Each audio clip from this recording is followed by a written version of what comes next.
Olá, seja bem-vindo à Redação de Língua Portuguesa da DW para a África. Estamos mais uma vez em direto, no especial sobre a cobertura eleitoral de Angola.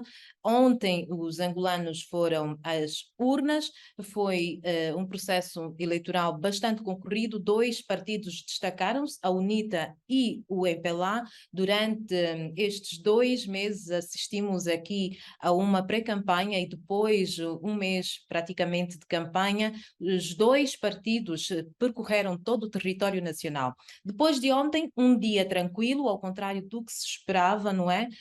Hoje é o day after e estamos aqui para analisar este dia. Vários factos estão a ocorrer neste instante em Angola, alguns tumultos um pouco por toda a cidade, principalmente em Luanda. E aí está, é o grande facto, é surpresa para todos. Depois destes tantos anos, desde a independência, muda-se o cenário, a UNITA venceu na maior praça eleitoral. Para analisar este e outros factos, temos como convidados a doutora Áurea Mouzinho, que é economista e analista política, e também o doutor Borges Niamir, que é pesquisador e autor de um estudo sobre os processos eleitorais em Angola. Bem-vindos à DW para a África. Começo por si, Áurea Mouzinho. Que leitura faz do ambiente pós-eleitoral, deste day after muito esperado? Boa noite, Neuza. Obrigada pelo convite. Eu acho que a leitura principal é de muita expectativa no ambiente em geral. Eu estou baseada em Luanda, como podem ouvir pelo barulho.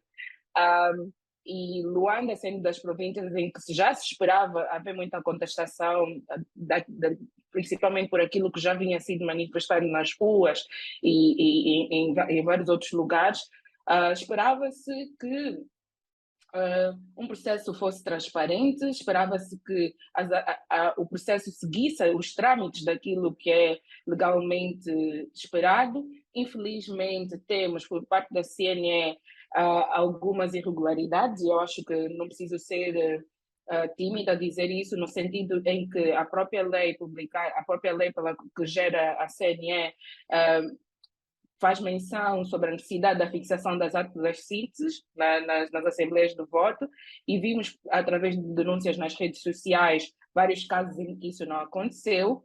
Então, em geral, a Luanda está tranquila, mas há, em geral, um sentimento de expectativa que realmente possa vir publicar os resultados verídicos com base nas atas. Eu acho que o que não se procura ter é uma coisa parecida com o que aconteceu em 2017, em que os resultados não foram verificáveis, não foram discriminados por ata, não foram discriminados sequer ou publicados de maneira acessível a todos no website da CNE. Então, eu acho que há ainda muita expectativa, apesar de haver também, paralelamente, algum descontentamento, alguma desconfiança com essa vitória do MPLA no ciclo nacional. E ainda que não seja o caso do MPLA ter perdido, eu acho que a expectativa continua a ser a mesma de todos os cidadãos de demandar e querer um processo transparente e uma contagem que realmente se reflita naquilo que é a intenção ou foi a intenção dos eleitores quando se dirigiram às urnas. Sem isso, fica um bocadinho difícil saber o que é que nos espera. Sabe-se que da oposição há um discurso comedido dizendo que não é a altura ainda para contestar ou não resultados, sendo que são apenas provisórios.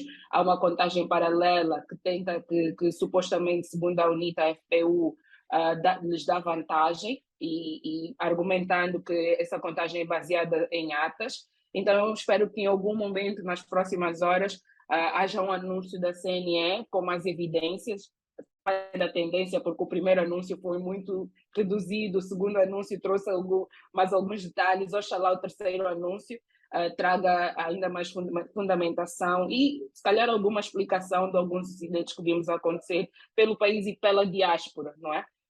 Lembrando que essas foram as primeiras eleições em que votaram pelo menos 6 países da diáspora angolana. A Borges, olhando para o que aconteceu ontem, Para estes 2 meses de pré-campanha e de campanha, qual é a avaliação que faz? Corresponde às previsões do estudo que fez sobre estas eleições? Muito obrigado pelo convite e saudar aos telespectadores da DW. Sim, eu não estou surpreso com os resultados. Eu penso que estou um pouco surpreendido com a última divulgação da Comissão Nacional de Eleições, que atribui ao MPLA uma vitória de 52%, porque eu pensei que o MPLA fosse querer mais.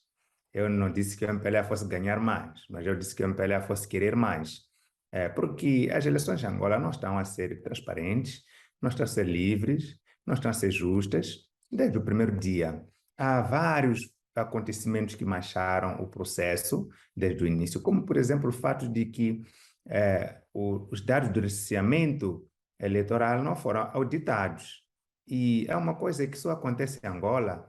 Eu ando a estudar o processo eleitoral em muitos países, principalmente da África, e uma coisa extraordinária que acontece em Angola é que a entidade que atualiza o licenciamento e guarda os dados é uma instituição do governo, não é uma instituição independente. Portanto, nós temos o Ministério da Administração do Território, que é que atualiza o licenciamento eleitoral. Depois leva aqueles dados, vai entregar à Comissão Nacional Eleitoral. Esses dados devem ser auditados para se ver a sua veracidade. Uma auditoria independente. Isso não aconteceu. Disse que aconteceu, mas pelo menos não se sabe quem auditou, quando foram auditados, onde é que está o relatório da auditoria, quais foram as metodologias que foram usadas. Há também uma contagem paralela que a UNITA ficou de divulgar. Tinha sido marcada uma conferência de imprensa para esta manhã, foi adiada para agora o final da tarde.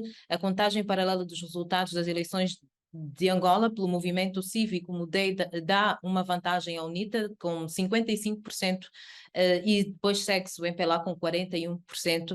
O que é que vocês acham desta contagem paralela? Tem que lembrar que em democracia as contagens paralelas são normais, baseadas nas publicações efetivas daquilo que são os resultados sínteses que cada Assembleia publica.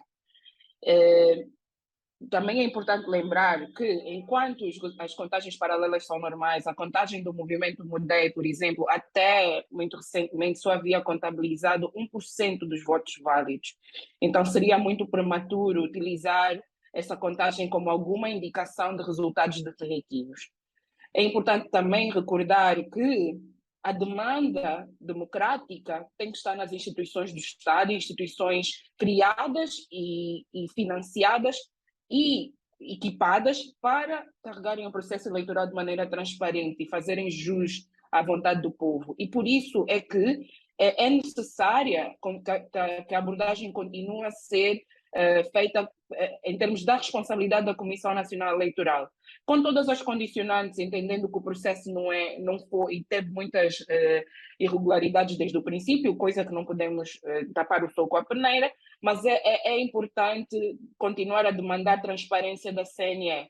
Se a CNE fizesse algo parecido com o que está a fazer uma organização como o Movimento Cívico, como o DEI, com muitos menos recursos, nós estaríamos a ter uma discussão diferente. O problema é que não há base estatística publicada e conferível, pelo menos a nível público, sobre como é que os resultados da CNE foram calculados. E isso é um problema, porque nós já viemos de um contexto em que há especulação de fraude, já viemos de um contexto em que há vários índices de fraude. Então, uma CNE responsável primaria por fazer uma publicação que realmente se baseasse nas atas que deveriam ter sido afixadas ou nos votos que foram escrutinados. E isso não aconteceu. As contagens paralelas são um instrumento de advocacia, de informação para os cidadãos e um mecanismo não para declarar a vitória, por exemplo, a um ou outro candidato, mas para demandar a transparência necessária dos órgãos competentes. ainda não ouvi resultados nenhum a serem anunciados pela UNITA-FPU. Pelo contrário, a própria UNITA-FPU ontem, na sua conferência de imprensa, fez referência à contagem paralela do movimento cívico Mudei. E eu acho que com as características do nosso processo político, é uma importante peça no xadrez, mas, e eu acho que neste ponto até a UNITA-FPU tem feito bem, é continuar a pôr a responsabilidade na Comissão Nacional Eleitoral. Eu acho que não podemos perder de vista isso. As eleições, a CNE não é dona da contagem, a contagem pertence ao povo angolano. E esse continuará a ser uma demanda legítima a fazer. Eu espero que não se faça, novamente tomo isso com base no que disse mais cedo, em 2017 nós não tivemos transparência alguma sobre os resultados. E foram feitos, mesmo numa questão de responsabilização, foram feitos investimentos milionários para construir a sede da CNE, para equipar a CNE, para formar todos os quadros da CNE. Então não se compreende que hoje não haja capacidade para fazer algo mínimo em termos de apresentação de resultados. Entende-se, e isso é uma análise muito legítima, que pode haver interferência política em como a CNE está a conduzir esse processo. Entende-se que, por exemplo, os resultados estão a ser publicados numa tentativa de gerir expectativas e medir as águas para ver como é que as pessoas vão reagir.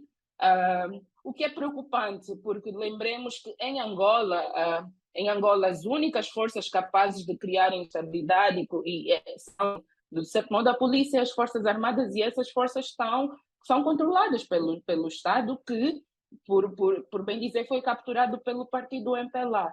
Então, nós não podemos esquecer de quem é a responsabilidade, mas enquanto cidadãos angolanos, vamos utilizar todos os mecanismos para chamar a responsabilidade quem de direito. Hoje, um ativista, Pedraoui Teca, que nós aqui na DW também noticiamos, disse que a sociedade civil e a oposição vão protestar às 10 horas de sábado, portanto dia 27 de agosto, em Luanda, para exigir a verdade eleitoral. Pergunto-lhe, doutor, acha que está-se a criar, Borges Nyamiri, acha que está aqui a criar-se um palco para alguma instabilidade? O que é que lhe parece? Que análise faz deste posicionamento? Ok. É assim, no estudo que referiu que nós fizemos para o Instituto de Estudos de Segurança da África, o estudo pré-eleitoral em Angola, nós chegamos à conclusão de que o campo de disputa eleitoral em Angola está muito inclinado a favor do MPLA. E mostramos como é que isso está feito. Por exemplo, os meios de comunicação social são todos a publicar notícias a favor do MPLA. Acontece também que o MPLA tem muito mais recursos do Estado, que usa em recursos humanos, recursos financeiros, até os autocarros que usava para as campanhas são do Estado, a segurança que protege o candidato do MPLA é a segurança do Estado, sendo ele candidato, embora seja também presidente da República. E era claramente notável na campanha eleitoral que o MPLA tinha muito mais meios, viajando de helicópteros, de meios aéreos, enquanto os outros percorriam o país de carro e condições de estradas não muito boas. Então, este campo inclinado a favor do MPLA cria condições para que haja contestação dos resultados. Este é um lado. O outro lado é que o MPLA, bom, eu vou ter a coragem de dizer isso, como dizia a Áurea, o MPLA capturou o Estado. E o que significa capturar o Estado? Significa que as instituições do Estado, como a Comissão Nacional de Eleições, como os tribunais, como as Forças Armadas, como as Forças Policiais, estão em primeiro lugar ao serviço do MPLA. Depois é que estão a serviço do Estado angolano, entendido como povo angolano, nesse caso. Portanto, peço desculpas por interrompê-lo, Borges, mas gostava de colocar uma questão. Então, onde é que ficou o papel dos observadores eleitorais e dos delegados dos partidos? Está a mostrar uma fotografia prontos, de que de facto foi um processo unilateral, mas nós tivemos observadores e até agora que eu tenho acompanhado, acho que ainda não houve nenhum pronunciamento de que o processo não terá sido de facto ainda transparente, não é? Ainda não há evidências. Então, e houve observadores internacionais, a Comissão Europeia teve a sua representação, houve observadores da União Africana. Qual terá sido o papel destes observadores, afinal? Quase nulo, porque o processo eleitoral deve ser observado desde o início. E o processo eleitoral não é a votação, é desde a atualização do recenseamento. Porque se há problemas na atualização do recenseamento, como se notou em Angola, que tem supostamente mais 2 milhões e 500 de eleitores que, na verdade, estão mortos, mas estão nas listas, esses eleitores mortos influenciaram a elaboração dos postos de votação, influenciaram a elaboração de cadernos eleitorais, e nessa altura onde é que estava a União Africana, onde é que estava a União Europeia, onde é que estava a SADC? Não tinham sido convidados. Dois, recomendações feitas por missões de observação eleitoral em 2017 não foram cumpridas até hoje, 2022, como, por exemplo, na missão de observação eleitoral da SADC, que Angola é Estado-membro, vinha lá muito claro que não devia ser um ministério a dirigir o recenseamento eleitoral. Até hoje se repete a mesma situação. Portanto, o papel dos observadores, principalmente internacionais, não é muito determinante. Não é muito determinante. Segundo, a observação doméstica, que é aquela que é a mais importante. Eu vi uma coisa nessas eleições de Angola que eu nunca tinha visto em nenhuma outra parte do mundo, que limitou-se à observação eleitoral. Emitiu-se um diploma legal a dizer que apenas pode haver 2.000 observadores nacionais, independentes. Olha, 2.000 observadores para 25.000 mesas. É um equívoco, não há observação ali. É dali que não se pode contar, recolher amostras suficientes para se fazer a contagem paralela efetiva, que vá para além de uma percentagem muito ínfima. Agora, sobre a observação dos partidos políticos, sim, foram credenciados, mas também acompanhamos que muitos observadores foram detidos. Áurea, acha que agora poderá haver algum equilíbrio na balança do poder em Angola, olhando para as especificidades da nossa Constituição? Não, Neuza, eu acho que há um equilíbrio em termos de como, se calhar, o MPLA se pensa como partido do Estado, que efetivamente é, mas não na distribuição do poder, porque nós temos uma Constituição bastante atípica, comparando a nível regional, mas também a nível internacional, daquilo, em termos dos poderes que confere ao Presidente da República, que ainda que seja um presidente eleito em minoria, tem poderes quase supremos, sem que seja necessário, por exemplo, que os checks and balances, né, os pesos e contrapesos em termos da fiscalização da Assembleia, em termos da relação do Presidente com o Poder Judicial, lembrando que a nossa Constituição ainda permite que o Presidente indique diretamente todos os juízes nos tribunais, nos principais tribunais. Então, eu penso que estas eleições são uma chamada para nós nos voltarmos a recordar sobre para que é que servem as democracias. Eu acho que nós ficamos, em algum momento, nos perdermos na ideia da performance e nos esquecemos de que as democracias devem servir para representar os interesses do povo e escolher os governantes que vão dirigir esse povo. Eu acho uma pena que...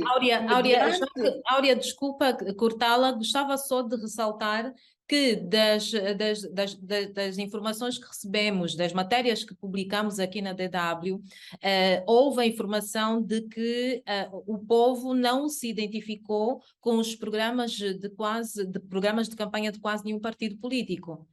Acha que agora, eu acho que depois dessa luta renhida pela presidência, haverá mais preocupação com as questões do povo, da mulher, das crianças? Eu tendo a me centrar mais em fazer análise do que especular, né? Eu acho que é perigoso especular nesse momento, as coisas ainda não estão definidas. E o que eu quis dizer eu acho que no meio de tanta contestação do processo eleitoral em si, nós não devíamos estar a pôr a carroça à frente dos bois, a tentar fazer relações sobre o que isso significa.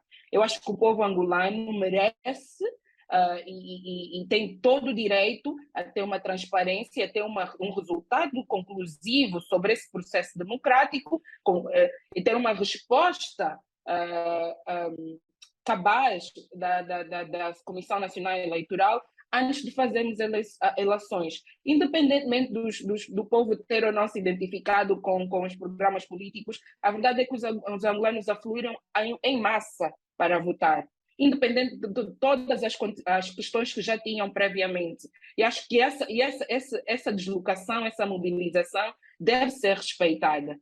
Quanto aos programas políticos, nós vamos abordá-los depois. Eu acho que o que está na mesa hoje e agora é bem patente a necessidade e a urgência expressa de que Angola precisa de mudar. O nosso sistema político precisa de se democratizar. Nós precisamos de voltar a pensar um sistema político que fale para os cidadãos, que representa os cidadãos. E acho que isso se sobrepôs a todas as outras discussões. Não é trivial ainda que peguemos esses resultados provisórios que o MPLA tenha perdido em Luanda. Luanda que concentra a maior riqueza em termos de produção, os maiores gastos em termos do governo. Se isso representa uma perda para o MPLA, isso é uma grande reprovação de toda a forma como o país tem sido gerido nos últimos, não vou dizer 40 e poucos anos, mas nos últimos 5 anos pelo menos.